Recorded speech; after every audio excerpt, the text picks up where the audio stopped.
So it looks like we got about 58 people on. It's a great crowd. For those of you that don't know me, Kyle Moser with District 4, one of the training officers, or the training officer, I guess, with District 4. And we're going to bring you some trauma talk here tonight. We've got Dr. Randall Waldner from Redfield Community Hospital joining us tonight. A couple quick things before we turn it over to him. Coming up February 18th, 19th, and 20th is the District 4 EMS 20-hour refresher. And that is happening in person or virtual. So you'll have the option. You can find information for the cost of it and all that good stuff on the Northeast South Dakota AHEC webpage. There's a credit card option on there. So those of you that want to do that, you're more than welcome to join us. You will get your 20 hours. There are some of the classes that are going to be some hands-on, but we will have some supplemental stuff for our folks who are doing it virtually so that we can still sign off on the full 20 hours for you. So take a look at that. That's coming on pretty quick. Also, we're back to doing our Thursday, the last Thursday of every month, webinar. Starting obviously this month, we were kind of messed up a little bit through Christmas and Thanksgiving. So we're back to the last Thursday of every month. So the last Thursday of February, we will be going again.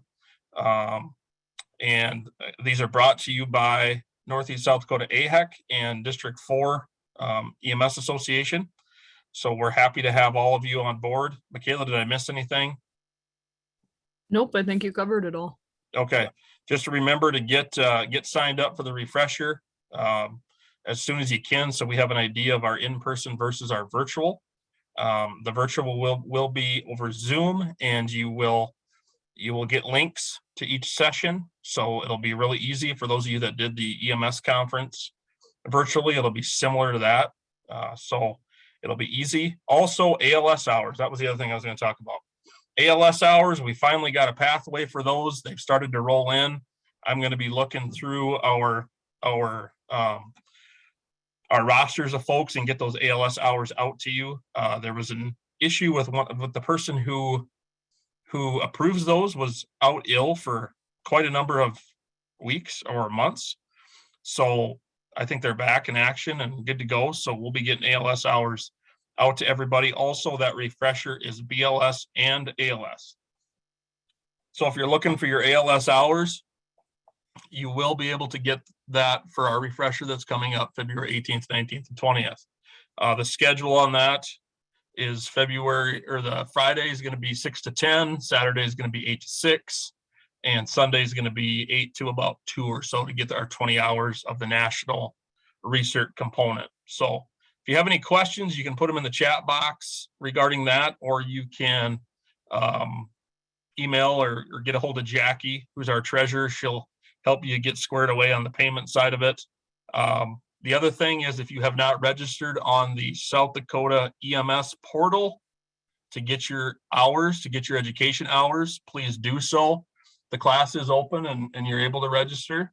So go ahead and do that. If you don't know what I'm talking about and have no idea how to do that, you can put in the chat box your name and your South Dakota EMT number, and we will get that put in the next days.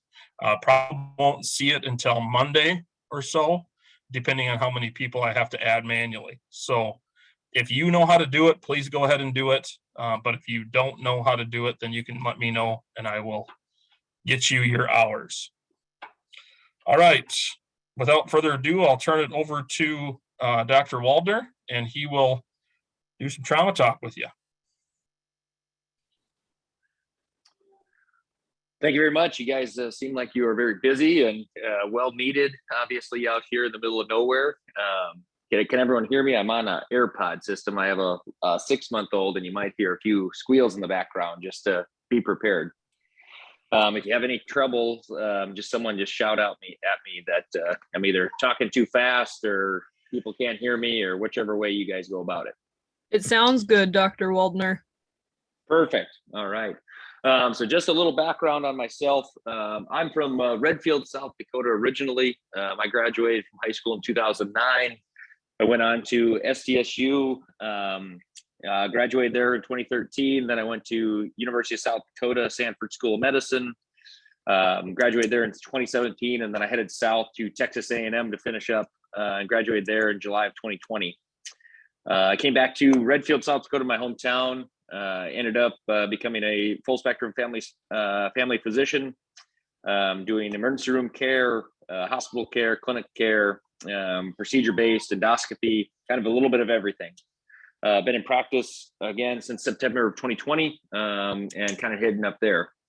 I do have the privilege of working with Dr. Matt Owens. I'm sure a lot of you guys are familiar with his name in the disaster medicine or rural EMS, because he's heading up some pretty fantastic things. So I'd prepared to give a little shout out to him if you guys are unaware of the programs that he's working with, or some of the information that he is out there and advertising for. Currently, right now, as you know, there's a rural EMS shortage everywhere, not only in South Dakota, but in just about every state you can imagine.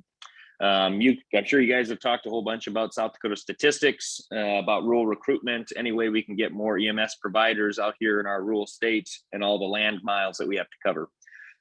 Dr. Owens is actually currently working with a agricultural cooperative called AgTegra. It was formerly Wheat Growers and North Central's Farmers Elevator. They've kind of come together, and they were co-opted here, I guess, a few years ago, and they've got many locations up here in Northeast South Dakota.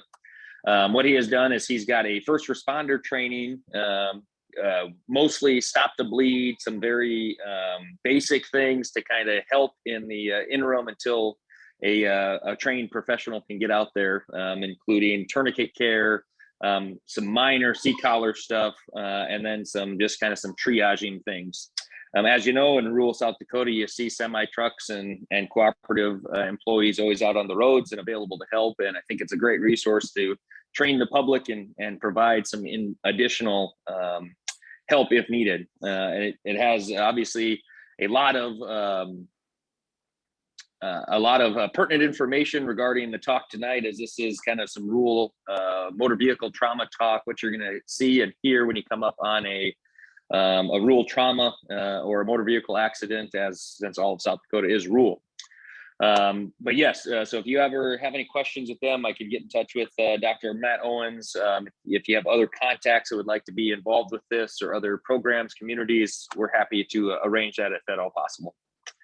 Along with that is coming with a rural recruitment grant. And so especially locally here in Redfield, what we have had is we've obtained a grant to be able to train additional EMTs to provide extra services for our paramedic staff here, and extra funds so that our paramedic staff can continue to work to train our EMT classes, so that we can have additional help, take some of the burden of those calls and frequency of call schedules off of some individuals.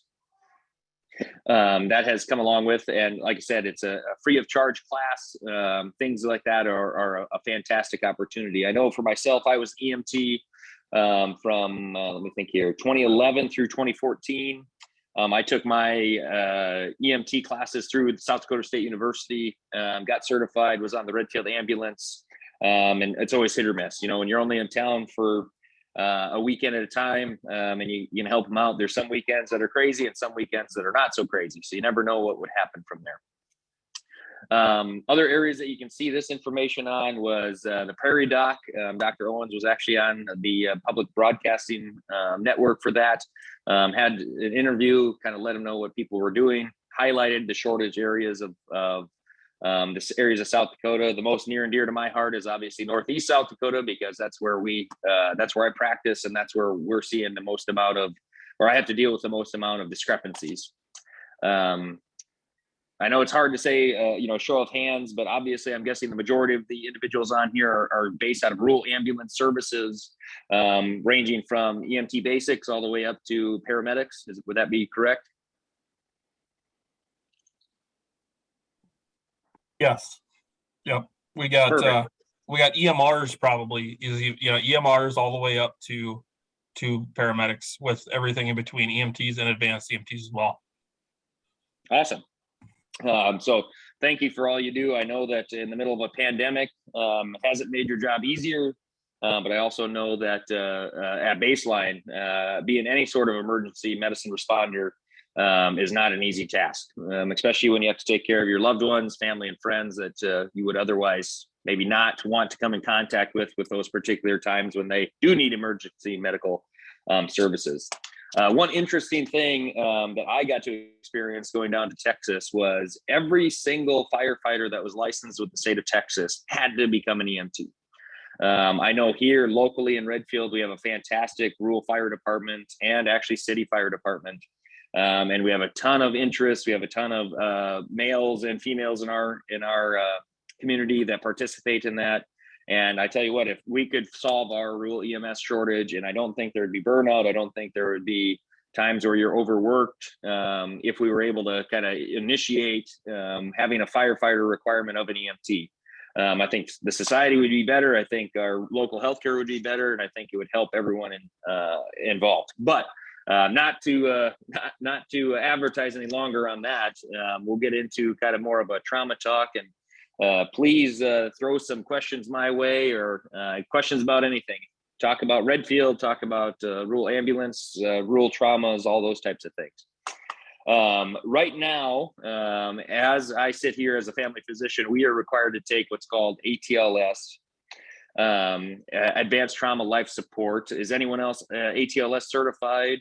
Is that a requirement for any of your local health systems?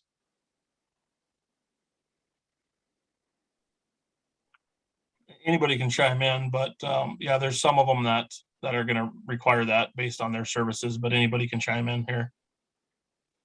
Yeah. Yeah, perfect. I mean, ATLS is a great service, and I think that's kind of what my talk was going to be based off of most of tonight. Every single trauma is different. Every single trauma is different. I guess I'll start with a personal story that I came into at the time that I was an EMT and actually going to medical school. My little sister was on the track and field team down at the University of South Dakota. I'm a Jackrabbit, so go Jacks. None of that yoke talk. But she was on the USD track team. She went down and was participating at Iowa State, and we were driving down a highway in Iowa. We came up pretty icy and snowy day. Obviously, from afar, you could see that there'd been some sort of traffic accident in the future, in the proximity, and it looked like there wasn't a lot of help along the way. So basically, as a South Dakota licensed EMT, and then obviously the Good Samaritan law, I felt the need to get out and help. Pulled up on a couple, 3 vehicle crash. One was a semi truck, 2 were other passenger vehicles. Never a fun scene to get onto. I was young, so I was 22 years old at the time.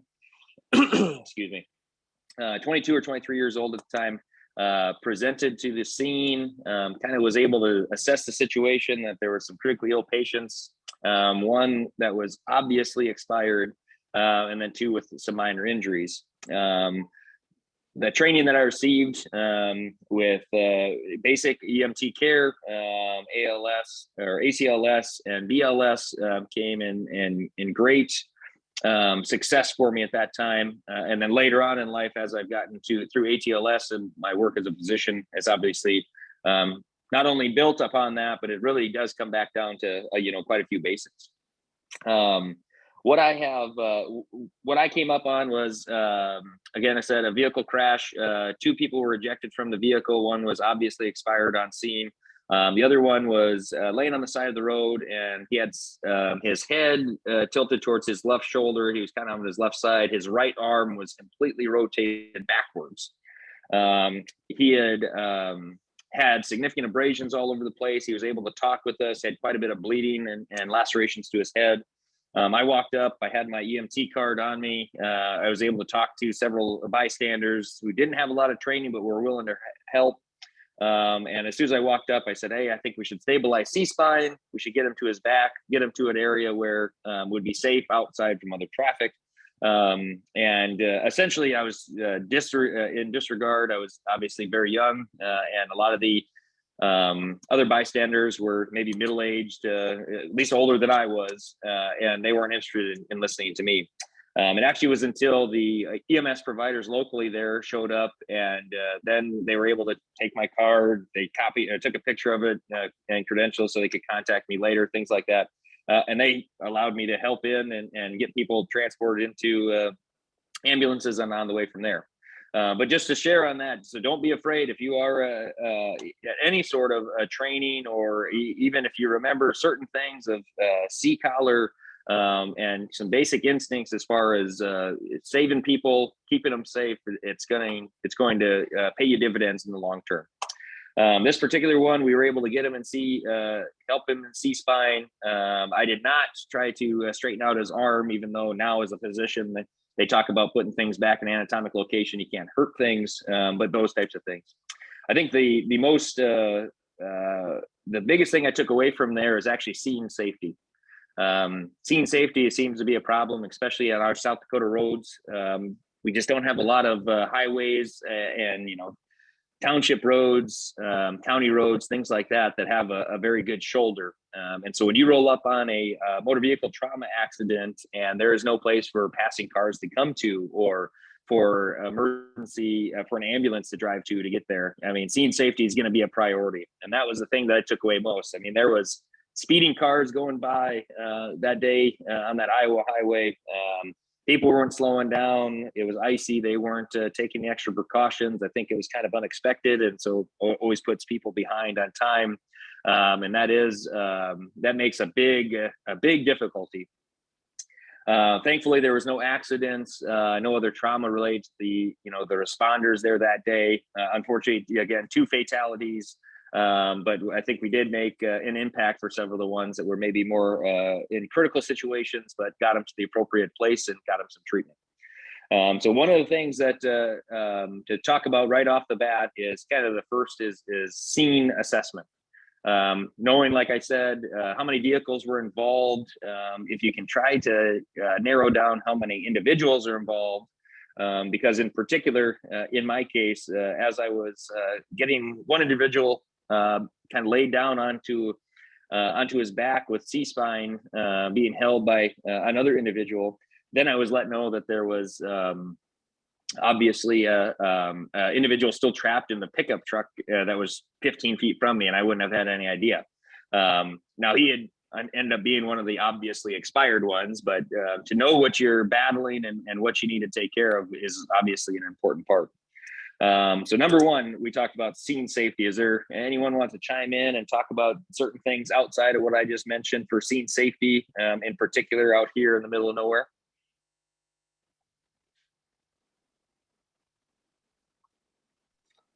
Oh, Kyle here. I'm not scared to jump in. Sweet. I think probably one of the biggest things that we sometimes forget, even out in our county highways, our township roads, is wearing the vests, wearing the fluorescent vests when we're out there working. Yep. Is probably one of the things that I see that we're not doing nearly as much as we should. If anybody else wants to add to that, by all means. I totally agree. I actually had down kind of personal protective equipment, and I think that also, at least remember back to my EMT days, we got Spink County Ambulance has particular jackets with the fluorescent stripes on them to kind of stand out in those situations, especially in the cold.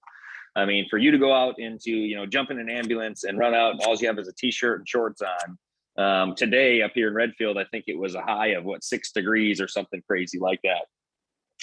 You're not gonna do anyone favors by standing out there and having a hypothermic event associated with that. I think you're exactly right. The fluorescent vest is a great thing.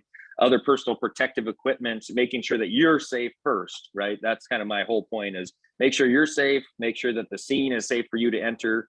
I mean, obviously, situations I have seen in the past is a propane tank that's gone over and has an active flame to it. That's not a situation that we want to take anyone else into unless they have specialized training, firefighters, those types of things. In my days as an EMT, there's no way I would have been able and capable of handling that. So those are the is a great thing to start with. Anyone else have anything to add for kind of scene safety off the bat to make sure that you're going to do well in that situation? One came through the chat, Dr. Waldner. One of Yeah. my favorite law enforcement officers, who's also an EMR, mentioned that a lot of people know the move over law, or they're not adhering to that move over law. So just something to keep in mind, that just because Absolutely. it's law, people aren't doing it. So we really need to be aware of that. Oh, absolutely. No doubt. That is great. I know, I'm one of those grandpa drivers, and I get, well, I don't know, my grandpa's kind of a crazy driver, but myself, I'm 3 miles an hour over the speed limit if I'm speeding. I don't have I've never in a hurry when it comes to vehicle. It drives my wife nuts. But that's beyond the point. But what the whole point behind that is, I'm always cautious and passing people, moving over, all those types of things. You see a stopped vehicle with any flashing lights, any emergency vehicle. I remember living in Texas, and that was plastered on every highway. State law, move over for stopped vehicles. State law, move over for emergency vehicles, all those types of things. So any way you can remind people just to remember to use some common sense can be a great thing. All right, perfect. The other thing, so the next thing would be kind of starting a triage event. So identifying what you have going on. 2 vehicles are out there, head-on collision or maybe a rollover, things like that. Trying to find out what type of occupants you have to the vehicle, or maybe they've been thrown to the vehicle, all those types of things. I think that's the next most important thing, because there's only so much you can do to treat people. And if you don't know who you have to treat or when you have to treat, it's going to be pretty difficult for you to find them. Has anyone had an experience where a person was overlooked because they weren't found right away, or they weren't able to call 911 right away, or they were thrown from a vehicle, personal, professional, anything like that? We've dealt with some ejections, especially high speed. Once we found out we were missing somebody, we'd spread out and covered the area. Fortunately, we've had pretty good save rate. And Dr. Waldner, I was probably one of your EMT instructors up at SDSU, so great job. Hey, fantastic. I appreciate the shout out. You bet. Appreciate you still working with these. These are great. You bet. I think you're exactly right. We actually had a personal case here. Not necessarily was a person overlooked, but we have ejections all the time, and especially in the winter months. We've had fatalities from the elements. Yes, they may have had, an injury, a closed head injury, and were knocked unconscious, but they were still breathing, still able to be saved, but they were out in 10-degree weather for 8 hours. That's never going to be a good thing. So obviously, as you come up upon a scene, make sure that you have your ability to contact help for yourself, and then do the best job you can to identify who you're dealing with, what type of problems you come across, and the things that you can do to intervene in a positive way. Third thing is, what do you think you need for a kind of a on the roadside motor vehicle trauma? What things are you going to bring along in your rig? What things are you going to make sure you have stocked? What things are you going to be able to help to make a difference for people?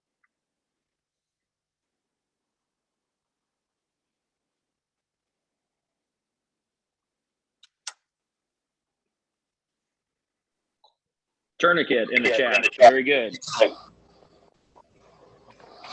C-collars. C-collars, that's a great thing. Absolutely. Blankets. Blankets, right? One of the things that's always it seems to always be a pain in ours is backboards, and having extra backboards, right? Having those things available for you, even if people are able to walk and talk and they were in a huge accident and have their ear hanging off, distracting injury. And those are types of things to initiate a C-collar, remember your basics, to put them on a backboard if that's the case, or if they're still are trapped inside. I don't know how many EMS locations are you guys associated with your rural fire departments for your Jaws of Life? I know in Spink County here, We have Spink County Jaws of Life, and that's associated with our fire department. But they work very, very closely together, as I said before. And has there been experiences where you needed to bring along, power tools, those types of things to be able to extricate people, or do you guys just have the Jaws of Life that's able to be there and be responsive with you? I think for the most part, you'll have fire that's responding with EMS. There's probably some fire-based EMS folks on the call who are responding simultaneously, but just one that came through here. Our fire department comes to every motor vehicle accident. Our fire department's paged out on all signal ones, so you're getting that simultaneous page if you're not necessarily associated. Perfect. Yep, I think that's a fantastic thing. That's exactly what happens with ours. Someone dials 911, it goes to our dispatchers through Spink County. They get a hold of our hospital. They dispatch our ambulance service, and then the dispatcher also contacts the fire department, puts out the dispatch, and they respond from there. I think one of the things that I also like to bring up in this situation is, how difficult it is to have an adequate response, if that makes sense. Adequate responses in the city of Sioux Falls when they have ambulance services sitting on street corners just waiting for a call, right? You've seen those, I'm sure, kind of like a lot of those TV shows that have people just sitting in gas station parking lots waiting for the call. They'll take off from there. And then the amount of help and full-time firefighters and things like that. We here locally, I think we do a great job in Spink County being able to say, hey, if you're on the ambulance and you're on call, we want a response time of X amount. I can't even say what it is because I don't want to brag them up and be inaccurate. But there are several small towns and small counties in the state of South Dakota that have no call schedule. What they do is and not to call anyone out, I won't do that, but all they do is they put out a page and they hope that people will respond. And like I said, that's a big hope sometimes, and the whole part of being out here in rural, small towns is everyone takes care of everybody. If everyone didn't take care of everybody, there wouldn't be anyone to take care of everybody, if that makes sense. So I applaud all of the small town EMS, small county EMS, small company EMS, large company EMS, whoever it is, with being able to have a good response time to at least, give the individual a chance. There's a lot of times that things are unfortunately unable to be fixed strictly because they weren't given a chance. And anything we can do to increase that chance, I'm willing and ready to help out with. So we talked about the equipment. I think those are a great thing. I know that we have a paramedic on board, so it's a great thing, especially if it's a large trauma, in any way possible to get a IV access on the way to the hospital if they're going to need blood, fluids, those types of things. I think that's a great thing to go along with there. Hopefully it's not a large commute, but I know I keep talking about Spink County, but that's all I know. Spink County has, I think, 1,800 square miles, which is a terribly large area to go. So if anyone's familiar with Spink County, we go from Condie, South Dakota, south of Dolan, South Dakota, basically down to Hitchcock, over to, I think we go as far west as Rockham, and then Rockham, we go all the way back up to like the Mansfield area. So, I mean, we have an incredibly large area that we have to go and try to intervene upon on these certain things. Now, we do have the luxury of bordering with Beetle County and Brown County. So we often, if it's a large wreck and things like that, we're able to help and be along there for the ride. So don't be afraid to call for help on the same side, be able to use some of the equipment from the other communities, the experiences, all those types of things. The fourth thing then is just kind of some standards of care. And so I think this is kind of be more of the ATLS talk and things like that. Does anyone know, has anyone taken ATLS? Do they want to have a information as far as what we talk about right off the bat with ATLS? And that's what you're going to find any of the ATLS classes you'll take, kind of the mantra or the systematic approach, what they talk about.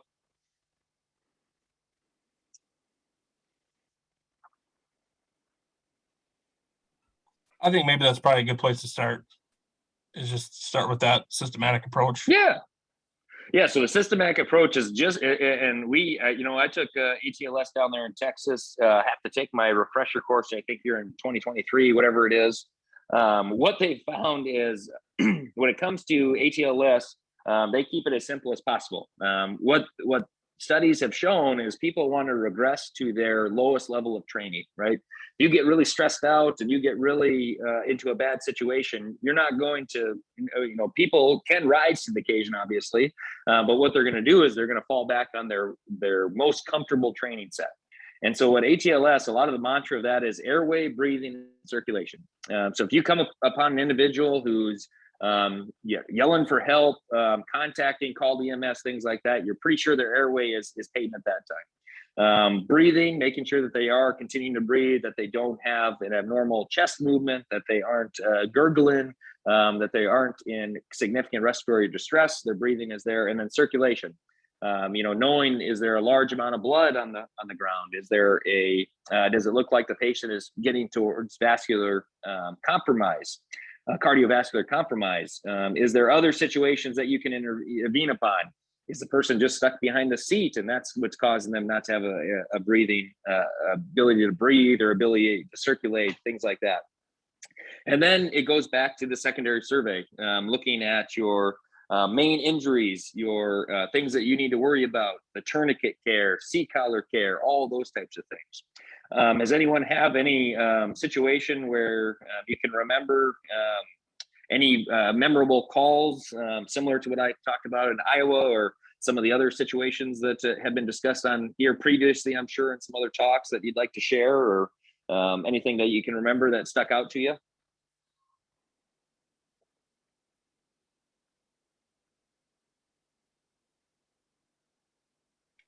The floor is open. Anybody want to share? And I'm not trying to pick on other people. I talk a lot, so I understand that it might get old just hearing my voice all the time. So that's okay. One of the things I remember specifically, and this was when I was an EMT going through and learning from the professionals there at SDSU. They told me a story about there was kids that were sledding. And I'll never forget this because obviously I've been in this situation a bunch of times. Kids were sledding. They were kind of sledding across the roadway because it had the best hill in town. A kid went across the road and a vehicle came by and kind of swooped them into a snowbank. And people were working on, and they could see the child moving their legs or moving their arms and things like that. But no one thought to dig out the front of the car. They were just trying to move the car back. And I think it came out that the child there or the individual had a bad outcome solely because we didn't, or not myself, but the team didn't think to move the car away. And so those are those situations, airway, breathing, circulation. If you're not hearing those individuals talking, if you're not seeing them breathing, those types of things, try to intervene in the best way possible to be able to see those types of things. Now, I may have botched that story, but the general premise was, they didn't go back to their basics of ABCs. They just saw that the kid was moving, thought that he was fine, or the individual was moving, thought they were fine. Didn't think to confirm, the basics. Other things that we've come across. I've seen some very significant orthopedic trauma. I think that's the one of the main takeaways here. Orthopedic trauma comes in all shapes and sizes. It could come down to broken fingers, broken arms, broken legs, broken ribs, broken pelvises, all those types of things. I've taken care of many, many individuals in our elderly population that went along with that were involved in motor vehicle accidents of some sort, and they were put in nursing homes because they had a pelvic fracture and they were unable to walk. Very functional individuals, no problems. My little girl's just staring at me, talking at me right now, so got to smile at her. Anyway, back to the pelvic fractures, really debilitates people and sets them back and really ages them and things like that. So those are things to look out for. Pelvic stability is something that I think a lot of EMTs still check for. And we have those devices to be able to provide extra pelvic stability. I think that the backboards are a great thing that come in with when it comes to possible orthopedic injuries. And then of course your C-collars. The next kind of most pressing issue, if it's not obvious where they're bleeding on the ground, would be vascular injuries. If you walk up and you see a pool of blood right below the door, then obviously pretty obvious that there's a vascular injury. Does anyone remember some of the areas of the body that can hold a lot of blood that you would otherwise maybe forget about, as far as, you know, going into hypovolemic shock? And we don't talk about all of them, but just give it a second here or two if someone wants to chat with them. Pelvis, yeah. abdomen, femurs, very good. Yep. Spleen on there as well. Yep, spleen is a great one to have on there. Oop, I'm messing with my screen here. I don't know if I'm doing anything good or what's going on here. The spleen is very good. Don't forget about the chest. You know, bleeding into your chest can really make a big problem. And then the other big one is bleeding on the ground. And so any of those can really put you in a bad spot. Other things would be some other unrelated injuries or miscellaneous injuries. You know, closed head trauma, you know, with those types of things. A lot of times you can see eye trauma from breaking of glass, depending on the vehicles, mechanism of actions. You can see large lacerations that are, you know, in the vascular range, but maybe didn't bleed a lot because obviously there's a lot of windows and metal in cars. And then probably the last one would be kind of specialty injuries, right? Those types of things would be foreign bodies. You know, the good rule of thumb is if there's a big foreign body that's sticking out of an abdomen, don't pull it out. You know, let us evaluate if we can do that in the meantime. Now, obviously, if there's a change in condition and movement and things like that, that's why we have protocols to extricate people and things like that. Other things as amputations, we really do, as medical providers, we want those things to come along with them. If you do see, you know, large scale amputations with a foot, arms, hands, you know, part of legs, all those types of things, we want those to come with. And then depending on the situation, is there a chemical exposure there, a chemical burn injury? Is there just a exposure injury? Is there going to be, you know, frostbite? Is there those types of things? Those kind of all go along with those miscellaneous injuries that we look at.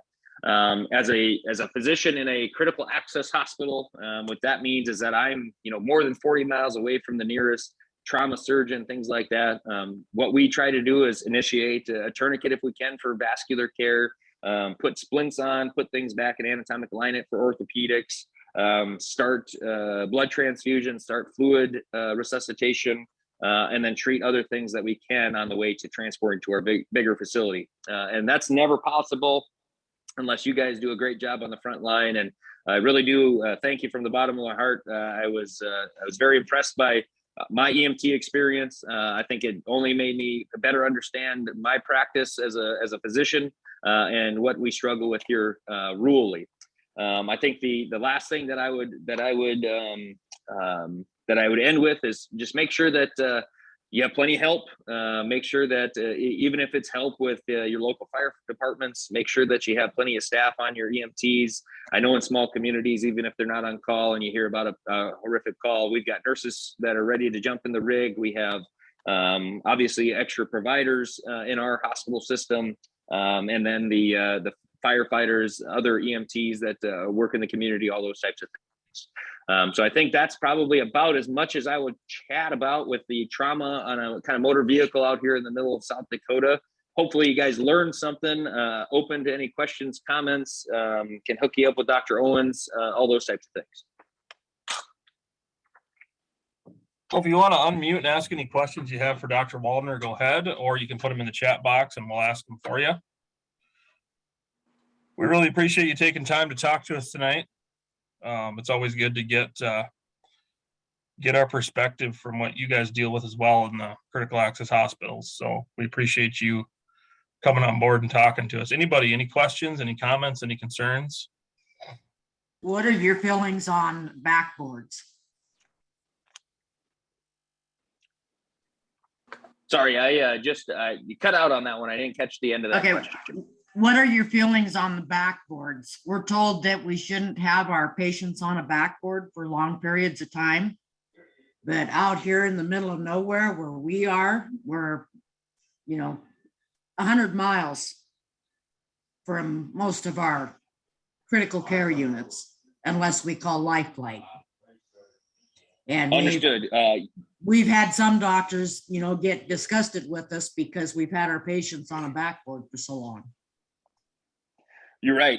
We attempt to keep backboard time as minimal as possible. Same thing with sea collars. And so if we get dispatched to a call, I'll just use a Redfield example. Let's say that if you're familiar with Redfield, 281 runs north and south through Redfield, 212 runs east and west. We're about 40 miles south of Aberdeen, about 50 miles north and west of Huron, 70 miles straight east or straight west of Watertown. And then I think, what are we, 90 or 100 miles, just kidding, west of Watertown. Sorry about that. 70 miles west of Watertown. And then 90 or 100 miles east of here. So essentially we're in the middle of nowhere. So I totally get what you're saying. Yeah, If someone we're came, located in Faith. in Faith, yeah. So even more rural, absolutely. So what we have seen is, and especially my small town hospital, if we have, say we have I was involved in one, not in the motor vehicle accident, I was the acting physician. We had a motor vehicle accident down by Tulare, South Dakota, 10 miles south of Redfield. One vehicle rollover. We got dispatched. They got our EMS providers got on scene. They put him in a C collar and on a backboard. He got brought up here. We did the trauma assessment, sent him through the CT scanner for a CT spine, did the chest x-ray and pelvic x-ray, didn't see any abnormalities, and we were able to get the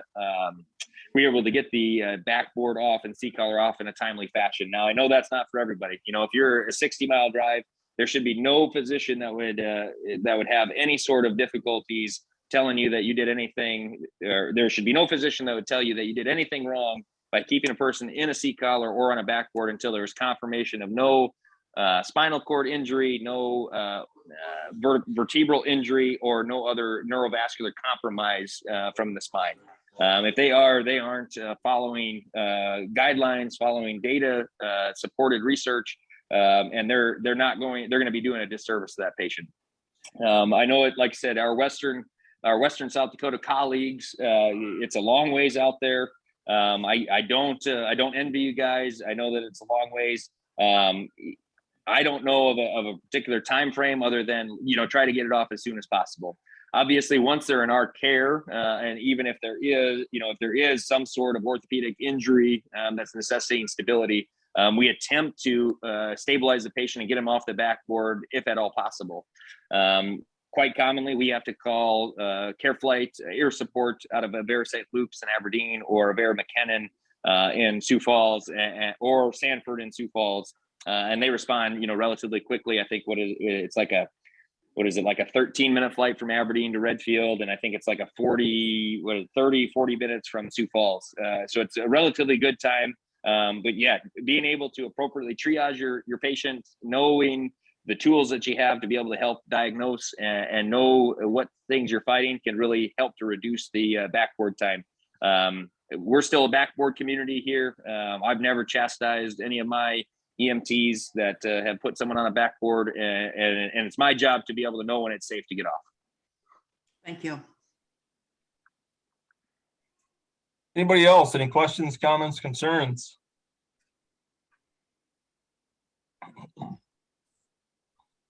I know we had a couple comments that came in on some of the topics we were discussing. Sure. We were talking about JAWS dispatching, number of small communities, JAWS dispatch with fire.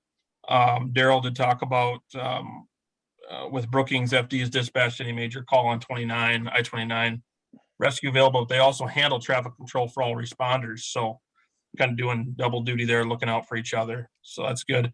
Right. Chuck from out west talked about trying to remember to put a backboard inside the ambulance when going on an accident, especially in cold weather, to keep it warm while we're on the scene.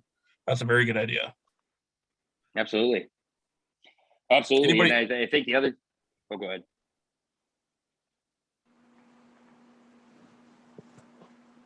I think the other thing to, just for me to make one more comment, is I know how expensive these ambulances are and all the supplies that come along with it.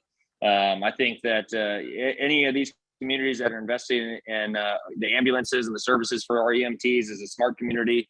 I hope to see it continue. I know here in Redfield, we paid a very large amount of money for our newer ambulance. I think it's a 2019 model. And then we have two other, obviously older, not as well equipped ambulances, especially living in the cold tundra. So anything that you can do to make extra precautions and preparations for the small towns, and especially in, like you're talking about, the elements, very, very smart. I feel okay. All right, last call for anybody.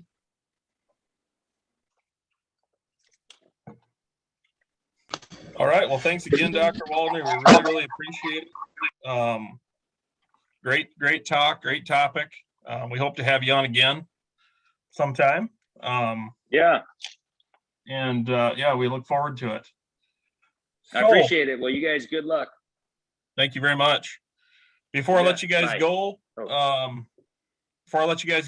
remember, if you're signing up for the refresher, to do that in the next week or so. Probably the best thing to do. Again, there's going to be a virtual option with that. So you can watch it from the comfort of your home. You don't have to travel to Aberdeen. We'd love to see you in Aberdeen if you're doing that. February 18th, 19th, and 20th at Presentation College in Aberdeen. And then we will also be back here February 24th, looks like, for our February webinar. And what do we got on the agenda for that, Michaela? Cardiac emergencies, I believe. Cardiac emergencies. I think we're looking for a cardiac doc to maybe talk to us a little bit on that. So stay tuned. Info should be coming out for that probably next week. To get signed up for that, we'd love to see you all back. And with that, we'll give you back some of your night. Anything else, Michaela, that we need to talk about? Nope. If you have any, I see we had a bunch of people put their EMT numbers in the chat, so thank you for that. And yeah, be sure to look out for the email for next month's information. That'll be coming from me at Northeast AHEC. So. And also check your spam folders, because sometimes it ends up there, right? Yes, exactly. Yep. All righty. Well, that's all I have for tonight. Thanks everybody for coming on board tonight, and stay warm, stay safe, and spring is coming. So can't wait to see that. So take care. Have a good night.